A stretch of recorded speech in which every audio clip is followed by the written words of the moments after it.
here we are in Williamsburg, and I have Guru Chris with me here, Robinson, who is the head of Satria in the US and has a beautiful dojo, Williamsburg Dojo. And we've just finished the seminar, and I've taken Sebastian, who heads Spain, Satria Spain. So we're going to do just a little presentation for you guys, just for you to get to know them and future events that are coming. So Chris, tell us a little bit about this weekend seminar.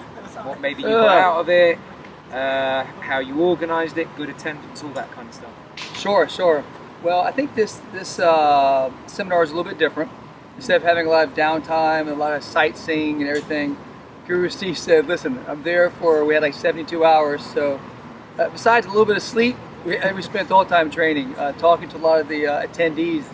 They were just blown away. I mean, it was just like, instead of getting a 3 hours and then we all go hang out, or 4 hour, 6 hour seminar, we met in the morning, we had refreshments, we had downtime. Steve said, if you just want to relax, train, but it really ended up being probably 40 hours of training. We covered a lot, didn't we? A lot, yeah. We covered a lot. Amazing technical, internal, the yoga, conditioning, ground techniques, Krambit. Yeah, Krambit, the internal side, the esoteric teaching. We covered a lot. But the reason we can do that is because the quality and the caliber of students that Chris is producing here is really, really, really wonderful. Now, Chris, tell us a little bit about your martial arts background, because you've been in the martial arts a long time, right? Mm-hmm. So tell us a little bit about that. So I started at 10 doing Okinawan karate. For about 10 years I did that, then moved into, I was sort of on a path to find something that fit me, my essence. You know, so I'd go attend school for a while, it's not for me. I'd go train Aikido, I did Taekwondo, I did this. And then it just didn't really fit. Got into ninjutsu, hoshinjutsu, great martial arts. Nothing wrong with those. And then I got a calling to Silat. I think you said, so Silat found me. Yes. I didn't find it. And from that moment, I was just full bore into Silat. That journey's been a little rocky. Yeah. You know, we all go through different times of training and different people in our lives. And then with Satria. But it's not easy to find good Silat teachers. No, in the US. That's the thing. That's the thing. And there's a lot of different interpretation on Silat. A lot. I mean, you've been to Indonesia. I took you to Indonesia. You saw it amongst the Indonesians, right? Even with the Indonesians, yeah, there was some express confusion. it differently, and one says this and the other says that. That's normal in the martial arts, though. It is. We have to accept that. But what was it that pulled you? Like, for example, I mean, you could have done a number of martial arts. You were an athlete before as well. You were a triathlete, so you've always had good physical conditioning. But what was it that pulled you to Silat? What were the main things? I'm sort of analytical with my martial arts, and I would see that I would get really proficient at something. I'm like, unless the person attacking me does this, then there's holes, the proverbial hole in your martial arts. So if I'm here and I'm sort of prone, so people tend to grab a bunch of different martial arts to sort of put together something whole. And with Silat, I saw a whole martial art: up, down, side, mid-level, weapons, soft weapons, hard weapons. The yoga, the conditioning, to me, it was just very holistic. Yep. That's good. And Chris, I was going to say as well, when you were doing these other arts like ninjutsu and so forth, did you ever feel that you would end up doing Silat? No. Were you doing ninjutsu thinking, right, I'm going to do ninjutsu, but then I'll probably go on to, or was it just the process? For me, I was teaching a seminar in Miami, and somebody pulled out a Krambit.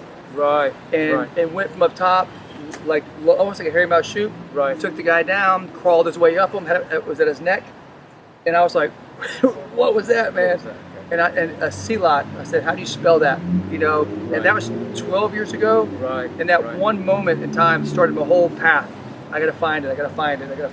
Right. So that was similar to your experience. You ended up going to China at one point. I stayed in China, the sets of the internal martial arts.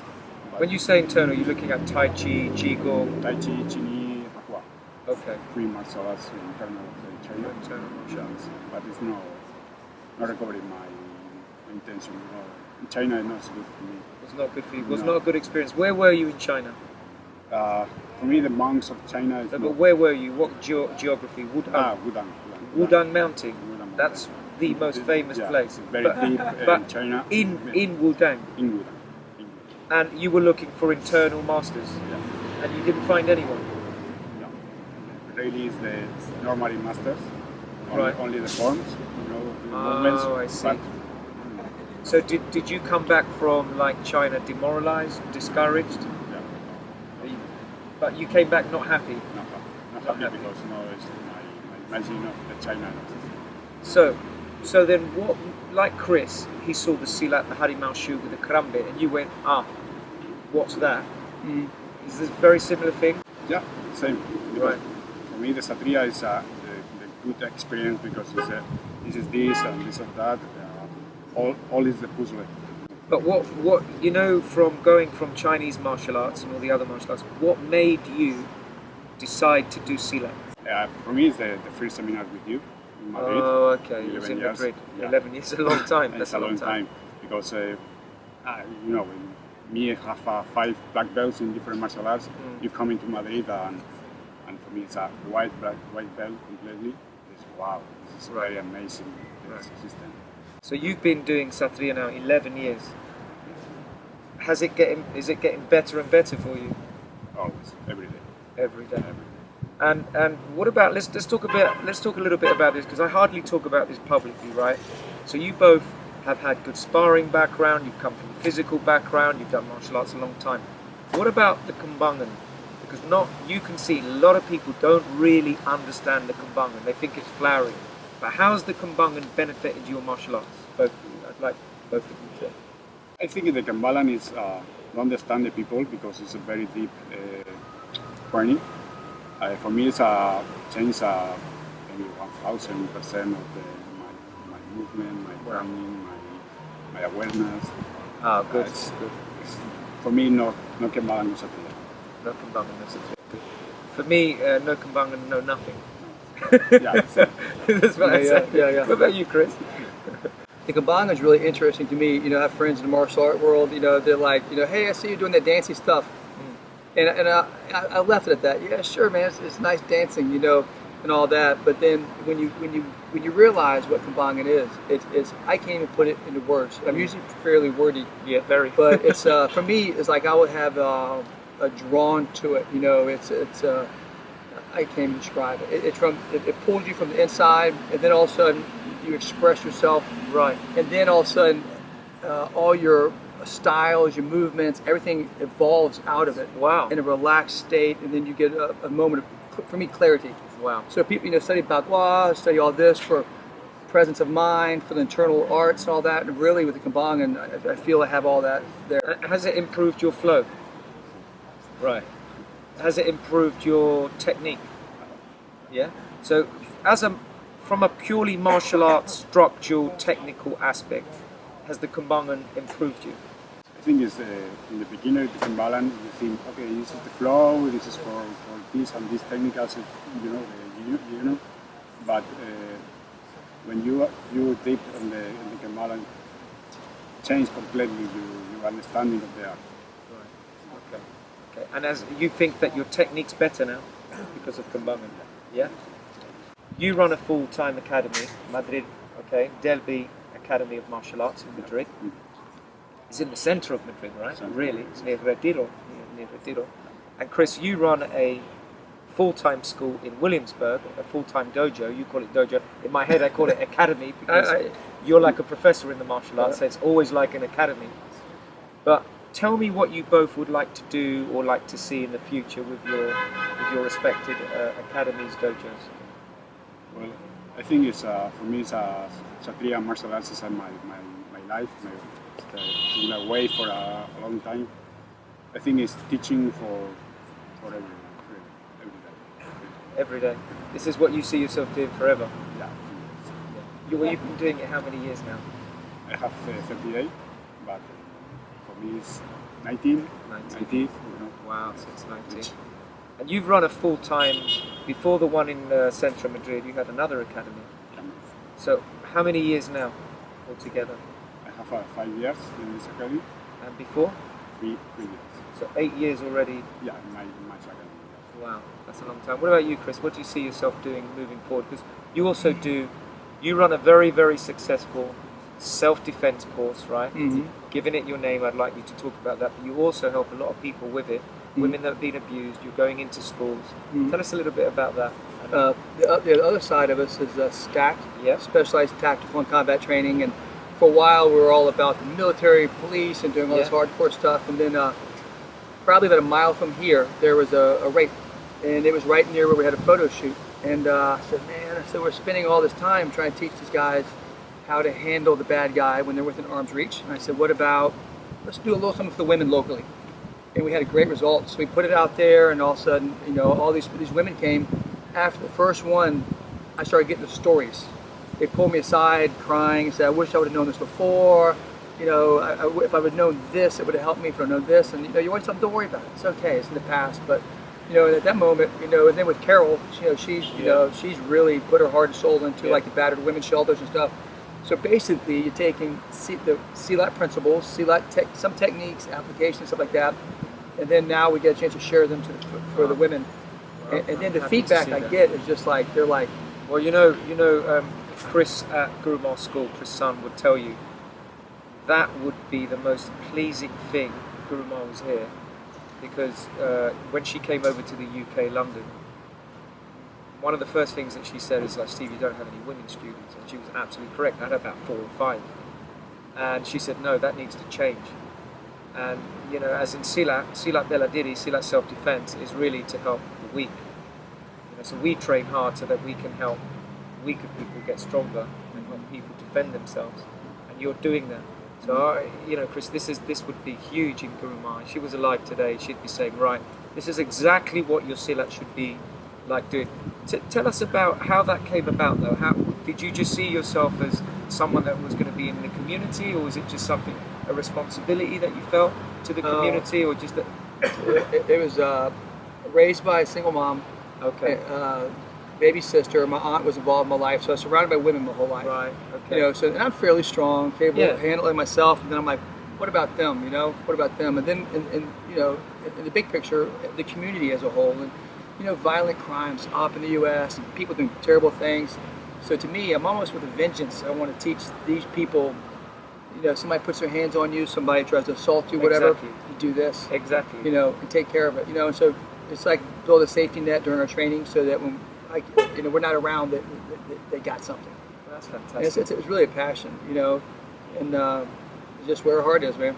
And lastly, I mean, there's tremendous friendship now and brotherhood amongst all the Satria practitioners.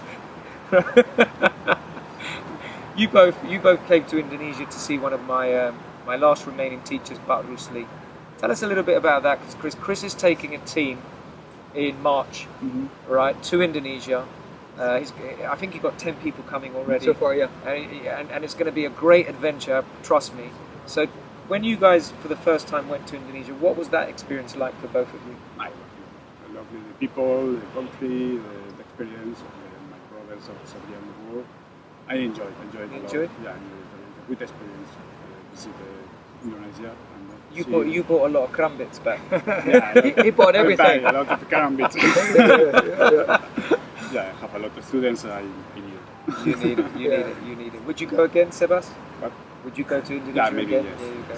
And did you feel that from the context of Minangkabau, did you see how the Silat was kind of birthed from nature too? Yeah. What did you think of Pak Rusli? It's a lovely man. He's a lovely man. Very gentle. Yeah.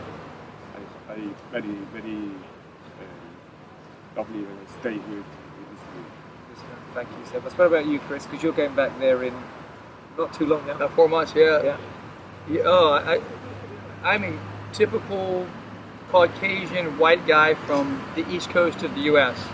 No world knowledge, no culture, all that besides what I can see. So take me out, stick me in all this, and within minutes, I was just taken care of. Man. They loved you there, man. It was awesome, man. Yeah. So Pak Rusli, just to meet a patriarch of an old school, old art. And he was just, man, the love and everything from that guy and his family, the kids. So we weren't like tourists at all. No, it was like not at all. they took us all. They cleared the whole house out so we could sit and eat dinner. Every meal, oh man, it just was unreal. So, and the Silat, it was interesting, you know. That's interesting. Yeah, I think what we have is authentic Silat coming from Yeah. you, and it was interesting to see Sumatra Silat, you know, Sumatra and Meninggal Silat. Yeah. It was just very authentic. It was just It's different. It's different. Much different. it is different. It's different, but A different expression. It's different expression. But you saw how they were my brothers too. Oh yeah.